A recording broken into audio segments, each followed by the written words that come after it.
Next we'll study formulas of parallel resonance, that is completely different from the series resonance.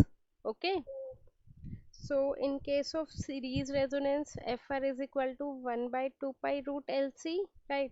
But in case of parallel resonance, Fr is equal to 1 by 2 pi root 1 by LC minus R square by L square.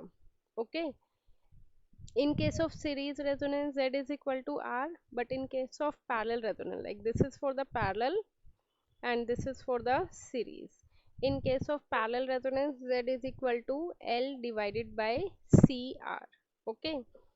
Next, generally we called it as series resonance as the acceptor circuit.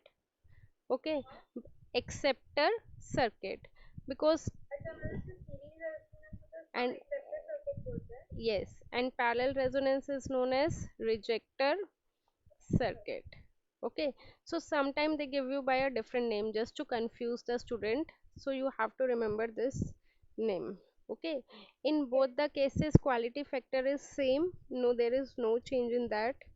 Quality factor is same, and another difference is it's in series it amplifies voltage. Okay, and in parallel it amplifies current. Okay,